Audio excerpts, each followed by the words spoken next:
Del átomo al cosmos. ¿Cómo están? Comenzamos este nuevo capítulo de Exploradores del Átomo al Cosmos. Vamos a estar hablando de investigación, de ciencia y tecnología como todas las semanas.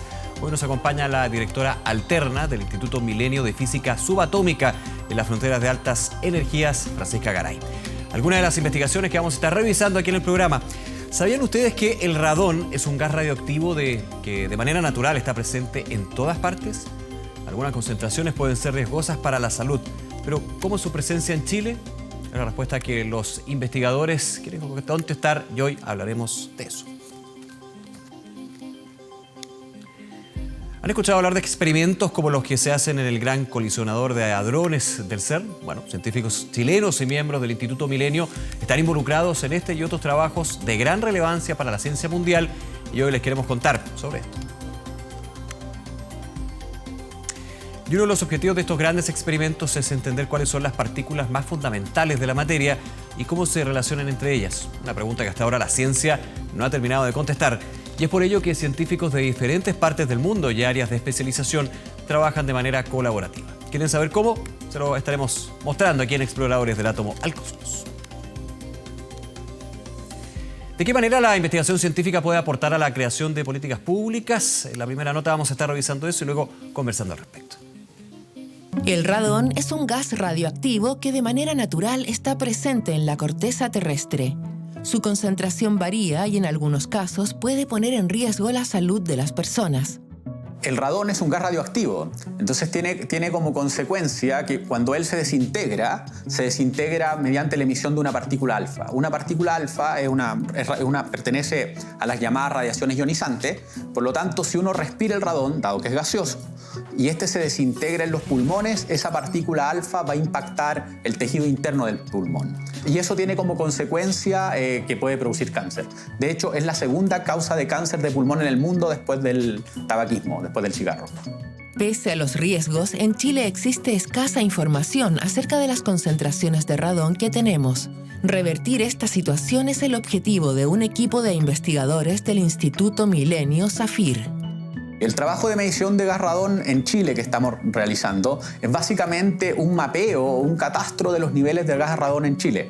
En Chile se han hecho algunas mediciones puntuales de los niveles de gas radón, pero la idea de nosotros como Instituto SAFIR, y Universidad Andrés Bello, es básicamente hacer un mapeo de los niveles a lo largo de Chile. Nosotros ahora partimos en el norte, en Arica y Iquique, hemos instalado detectores en escuelas, en universidades. También instalamos algunos en la comuna de Santa María, en la quinta región. Entonces pensamos movernos hacia el sur para saber el real estado, de los niveles de gas radón en Chile. La información sobre las concentraciones de gas radón es fundamental, pues es lo que ha permitido a algunos países desarrollados crear sus propias normativas que apuntan a cuidar la salud de sus habitantes. De acuerdo a la EPA, la Agencia de Protección Medioambiental en Estados Unidos, sobre 300 becquerel por metro cúbico uno debería tomar ciertas medidas. ¿Qué significa becquerel por metro cúbico? Significa que en un metro cúbico, sobre 300 desintegraciones de gas radón por segundo. Por metro cúbico uno debería empezar a tomar medidas. Eso es ventilar el lugar donde estás trabajando. Si los niveles son extremadamente altos, uno puede, poner ventilación forzada, muchas otras medidas. Pero eso es básicamente lo que uno regula, la concentración. Para fines de 2023, en SAFIR esperan tener el mapeo de las concentraciones de gas radón en todo el norte del país, para luego continuar con los muestreos hacia el sur. Desde el instituto esperan que este levantamiento de información sea de utilidad para los tomadores de decisiones. Como Instituto Milenio SAFIR, nosotros hacemos desarrollo científico, pero creemos que el desarrollo científico tiene que tener un efecto en la sociedad, ayudar a la sociedad a vivir de mejor manera, ¿Y qué mejor que esto, es la segunda causa de cáncer de pulmón en el mundo. Nosotros desarrollamos detectores de partículas, entonces qué mejor que llevar esa tecnología en pro del bienestar de la sociedad, Conversamos de física subatómica, de investigaciones como las que estamos revisando. Para eso ya está con nosotros la directora alterna del Instituto Milenio de Física Subatómica en la frontera de altas energías, SAFIR, Francisca Garay. Muchas gracias por acompañarnos, Francisca. ¿Qué tal? Buenas tardes, un gusto estar acá. A ver, ahondemos un poquito en lo que nos estaba mostrando la nota. ¿Ah? ¿Por qué es relevante, te hago la pregunta, el mapear la presencia de gas radón aquí en Chile? Bueno, principalmente porque el gas radón, como bien decía Gilberto, es un gas que es radioactivo y la exposición y respirar aire que contenga este gas puede provocar problemas en la salud, como por ejemplo es el segundo causante de cáncer en el pulmón en el mundo para no fumadores.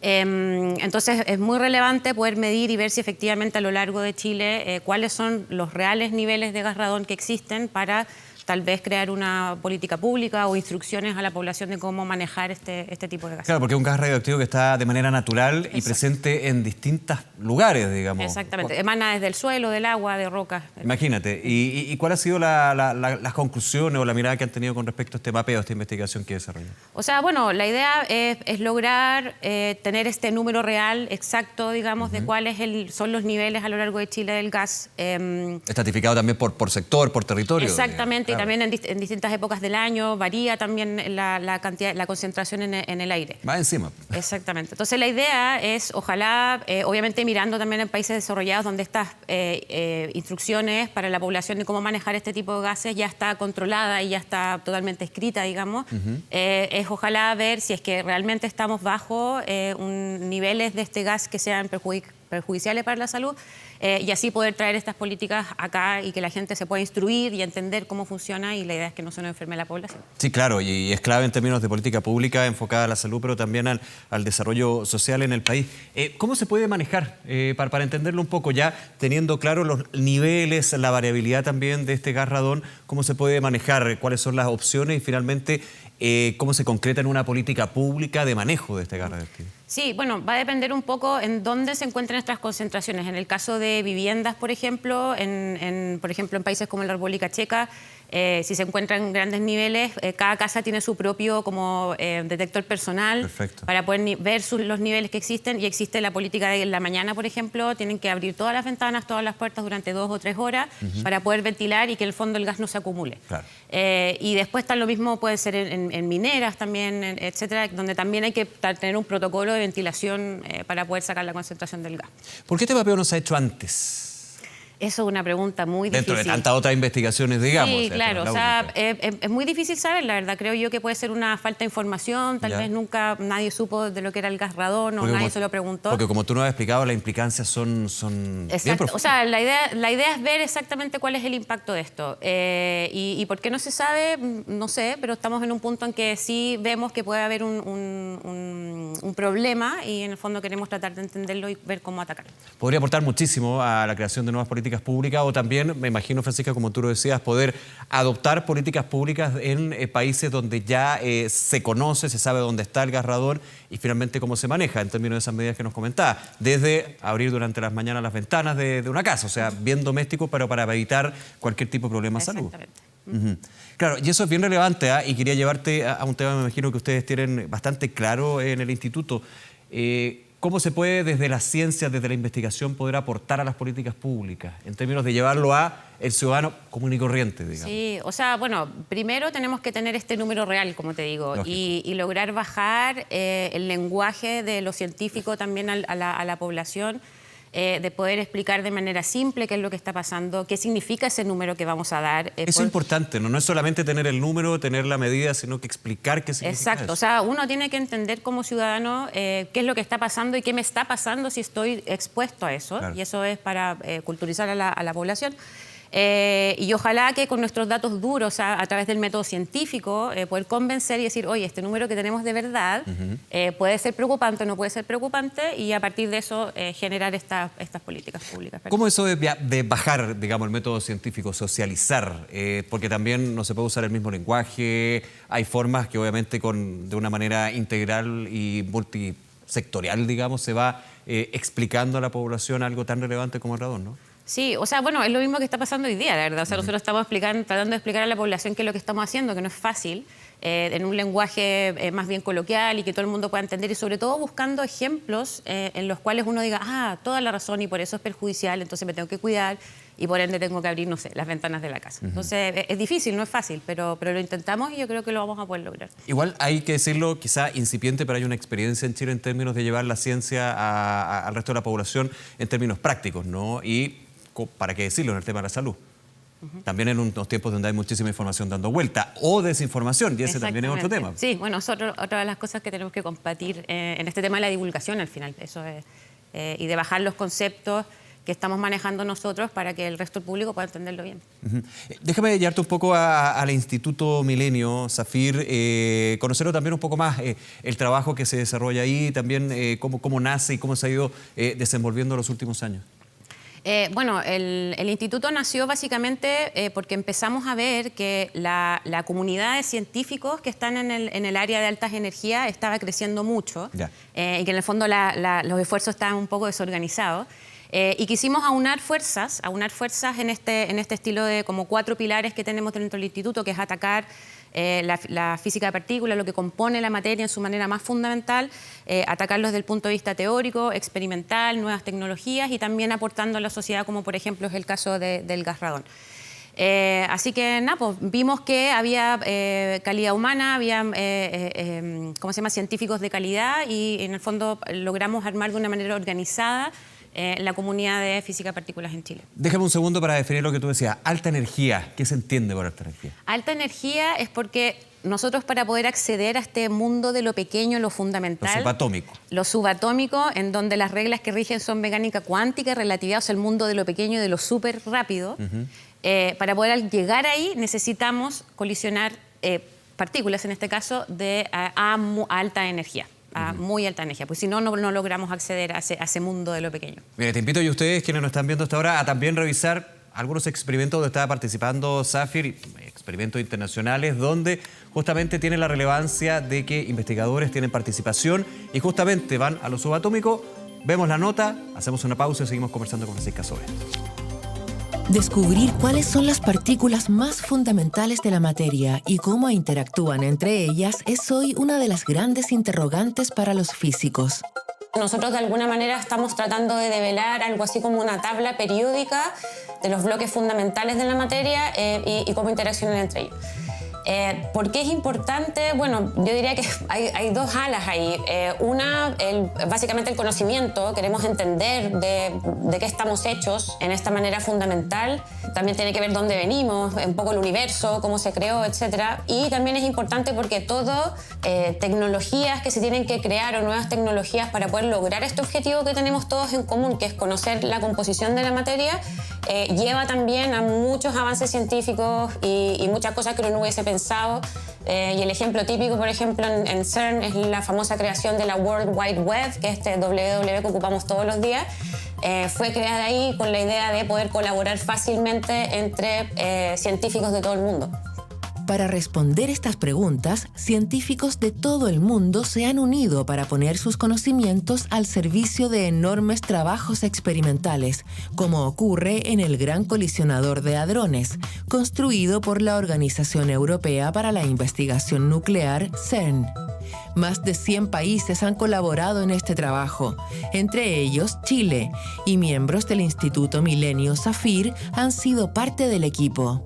Zafir ha estado comprometido con las mejoras del detector Atlas, que es uno de los experimentos en particular del Gran Colisionador de Hadrones, en la mejora del sistema de detección de muones, construyendo nuevos detectores, para lo cual este laboratorio está hecho, y también en diseños de electrónicas también para la siguiente mejora que viene en la fase 2 en 4 o 5 años más. Y también en análisis de datos con respecto a búsquedas de nueva física o descubrir propiedades de partículas que ya conocemos hoy en día. Científicos del Instituto Milenio Zafir también están participando en Juno, un nuevo observatorio subterráneo que está instalado en China. El equipo de Zafir ha estado involucrado en este observatorio bajo tierra de neutrinos que se llama Juno. Y este es un observatorio bastante novedoso porque pretende poder observar neutrinos de distintas fuentes, no solamente de reactores o del universo, del Sol, por ejemplo. Y el equipo chileno participó en la primera etapa, que es el diseño de la electrónica que va a leer los datos tomados con este detector y ahora estamos en la etapa de producción en donde se están creando estas cajas que van bajo este líquido centellante, el cual va a tomar los datos y después de esa etapa de producción, cuando ya esté construido, es poder analizar estos datos en búsquedas de poder estudiar propiedades de neutrinos que todavía el modelo estándar no nos ha dicho la respuesta tampoco. Responder estas grandes interrogantes científicas requiere de recursos importantes, tanto económicos como humanos. Para los investigadores del SAFIR, se trata de una experiencia única que les permite compartir con equipos multidisciplinarios internacionales y trabajar unidos para seguir haciendo ciencia en la frontera del conocimiento.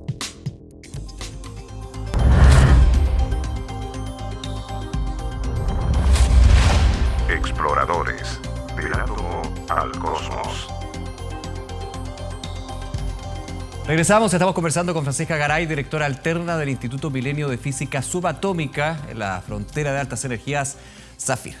Francisca, estábamos viendo la nota antes de la pausa, un trabajo súper interesante, lo comentábamos también fuera de cámara, que ustedes están realizando con CERN en términos de detectar, en términos de ir procesando también la información en, tú me decías, en donde hay 5.000 investigadores, una ciudadela donde justamente se está buscando las propiedades, el origen de la materia y por sobre todo esta frase que siempre se repite, la materia no se destruye ni se crea, solo se transforma. Pero claro, hay que entender por qué pasa eso, ¿no? Es bien interesante lo que están haciendo ahí. ¿Cómo ha sido ese trabajo? Sí, bueno, ha sido, la verdad es que maravilloso poder estar trabajando en lugares como CERN y en particular en el experimento Atlas, que es ahí donde está nuestro equipo trabajando. Y poder al menos aportar que sea un granito de arena en esta búsqueda de algo que a mí me parece que a la humanidad le interesa por ser humano, por ser curioso, saber de qué estamos compuestos en esta manera fundamental que te contaba en este mundo de lo pequeño. Me parece increíble y lo veo también sobre todo en los estudiantes y la gente que estamos entrenando, que no solo estudiantes, también tenemos técnicos electrónicos que están trabajando con nosotros y que tengan la oportunidad de viajar, ir a ver este monstruo que es el experimento y poder ser parte de esta investigación es realmente fascinante. Ya varios años ya el gran colisionador. Sí, desde el 2008 fue la primera vez que lo prendieron. Que quizás para el público en general es lo más vistoso, pero me imagino que es todo un ecosistema de investigación que se desarrolla no solamente físico, en lo físico, sino a nivel internacional, como por ejemplo con ustedes como instituto. Exactamente, sí. O sea, requiere un esfuerzo mundial para poder manejar este monstruo. Y por ende se necesitan científicos de todos lados que tengan esa potencialidad y querer participar en este tipo de experimentos. Cuéntame un poquito del detector Atlas. ¿Cuál es el objetivo y también el desarrollo que se ha dado sobre esto? Bueno, el detector Atlas, uno de sus objetivos principales era buscar el famoso bosón de Higgs, pero también ver si existe física nueva o física más allá de lo que la teoría nos está diciendo, explicando fenómenos que en el fondo todavía no tenemos y son las preguntas abiertas. Pero el actor principal creo yo que fue el bosón de Higgs. Y la idea de este detector es que llegan estos dos protones, que son un conjunto de protones, colisionan en el medio y el detector básicamente es una suerte de microscopio. Obviamente no miramos con el ojo, pero una suerte de microscopio porque todo lo que sale de esa colisión nosotros la podemos detectar en el sentido de que podemos ver cómo reacciona una partícula X con el material del detector y eso nos permite mirar qué es lo que está pasando. Claro, monitorea lo que es la reacción subatómica de esa colisión. Exactamente. Que es súper fácil decirlo, digamos, pero estamos hablando de subatómico. Sí, no, es muy complicado, lo claro, sé. Sí. Claro. Pero básicamente es eso, o sea, no vemos las partículas nosotros directas, sino que más bien vemos la interacción que tienen ellas. El ejemplo que me encanta es la lancha en el mar. Yo veo la estela de la lancha, pero no veo la lancha. Pero con la estela soy capaz de saber de qué tamaño es la lancha, o qué masa tiene la lancha, o qué color tiene la lancha. ¿Qué motor tiene o a qué velocidad iba? Sí, claro, esa es la idea básica detrás. Ya, ahora, y viene también a contestar quizás una de las grandes preguntas de la humanidad, ¿de dónde venimos? Pero aquí, insisto, desde el punto de vista subatómico, o sea, es una cosa bastante, no sé si profundo el concepto, pero... Estamos en el área de la filosofía y ya. Pero podríamos, claro, de hecho ha habido literatura, hasta películas del tema. Y en ese sentido quería preguntarte, investigadores, me imagino, del instituto que están constantemente yendo a CERN para ir experimentando ellos mismos lo que es esta investigación o estas investigaciones y traspasándosela también aquí a investigadores chilenos, ¿no? Sí, exactamente. O sea, tenemos la suerte de poder enviar nuestros científicos, sea técnicos, ingenieros o incluso yo misma yendo para allá, de poder tener la experiencia de, o sea, ver la máquina en sí es potentísimo y saber que eso que tú estás estudiando en el aula, que te enseñan los profesores, estas cositas chiquititas que chocan y se transforman en ciertas cosas, saber que todo eso, esa física está pasando allá adentro y que somos capaces de verla es impresionante y me parece genial que los estudiantes lo puedan aprender también. Sí, pues de todas maneras. Francisca, vamos a ir a la última nota del programa y también comentarles que parte de los objetivos de estos experimentos como el que estábamos revisando es dar respuesta a grandes preguntas científicas, como por ejemplo, ¿cuál es la partícula más fundamental de la materia y cómo interactúan entre ellas? Pero ¿cómo se trabaja para contestar estas interrogantes? Lo revisamos en la siguiente. La ciencia avanza día a día en la generación de nuevo conocimiento. Pese a eso, aún hay grandes preguntas que no han podido ser contestadas. Hay varias preguntas muy importantes que no han sido respondidas y que la física de partículas intenta responder. Una de ellas es ¿qué es la materia oscura? Nosotros sabemos actualmente que toda la materia que existe en el universo, la materia ordinaria, de la cual me compongo yo, se compone la mesa, todo lo que podemos observar con los telescopios, solamente corresponde a una pequeña parte de toda la materia que existe en el universo, solamente al 4%. Eso es muy sorprendente. Además de esto, existe la materia oscura, que es aproximadamente 5 veces más en cantidad que la materia ordinaria de la que nosotros estamos compuestos. Esta materia oscura se llama así porque no emite luz y no interactúa con la luz, por lo tanto no la podemos ver cuando prendemos la luz ni con los telescopios. Y una de las grandes preguntas es ¿de qué está compuesta esa materia oscura? ¿Cuáles son sus constituyentes fundamentales? Además de eso, nosotros sabemos que existe la antimateria, que es muy parecida a la materia, pero con carga eléctrica cambiada. Y no podemos entender por qué hay tan poca antimateria en el universo y tanta materia, comparativamente entre las dos, por ejemplo. Hoy en día, experimentos del más alto nivel, como lo es el Gran Colisionador de Hadrones del CERN, buscan dar respuestas a estas interrogantes, y desde el núcleo Milenio Zafir, los físicos teóricos están haciendo su aporte. En el grupo de física teórica de Zafir, nos enfocamos principalmente en la construcción de nuevos modelos teóricos que sean capaces de responder las grandes interrogantes de la física de partículas. Estos modelos teóricos contienen nuevas partículas hipotéticas que ayudan a los físicos experimentales que trabajan en el Gran Acelerador de Hadrones a saber qué es lo que buscar. Además, nosotros les entregamos a los físicos experimentales predicciones teóricas que los ayuden a guiarse en la búsqueda de estos nuevos fenómenos físicos que son muy importantes para la ciencia. Pero ¿es posible pensar que estas investigaciones en ciencia fundamental podrán en el futuro generar tecnologías u otras aplicaciones que vayan en nuestro beneficio? El conocimiento que se genera en la física de partículas es conocimiento de ciencia básica muy fundamental. Es difícil prever cuál será su impacto, pero ojo, en la historia de la ciencia nos dice que muchas veces desarrollo de conocimiento en ciencia fundamental, por ejemplo la mecánica cuántica, luego ha tenido aplicaciones que nadie podía prever en ese entonces. Aún así, hoy en día el impacto que tiene el estudio de la física de partículas llevando el conocimiento más allá de sus fronteras es real. Hay aplicaciones de transferencia tecnológica de estos experimentos que son de primer nivel hacia la sociedad en distintas áreas, por ejemplo la medicina. Otro ejemplo muy importante es la creación del protocolo WWW, el cual usamos en todas las páginas web, que nace en el CERN. Para avanzar en esa línea, Zafir tiene una fortaleza, y es que el equipo de físicos teóricos trabaja de manera colaborativa con sus pares experimentales, expertos en el desarrollo de detectores de alta tecnología y también de análisis de datos. Son áreas diversas que al unirlas no solo pueden aportar a seguir revolucionando la frontera del conocimiento, sino también a generar aplicaciones con miras de impactar de manera positiva en la sociedad. Ahí estábamos viendo las grandes preguntas científicas, grandes preguntas de la humanidad, Francisca, y que justamente tienen esta beta que ustedes están explorando, investigando, y te quería llevar al concepto que siempre nos gusta explorar y explotar, digamos, el programa, que es el de de alguna manera, esa curiosidad del ser humano. Aquí la llevamos a un, insisto, nivel subatómico que muchos dirían, wow, ¿cómo es vivir eso dentro del instituto? O sea, yo diría que no solo a un nivel subatómico, sino que también a gran escala humana. O sea, ¿por qué? Como tú mismo mencionaste que estábamos conversando, CERN tiene alrededor de 5.000 científicos que están trabajando todos en conjunto y con el mismo objetivo, que a mí me parece bello porque es como una esperanza en la humanidad poder trabajar por algo que es propiamente bueno.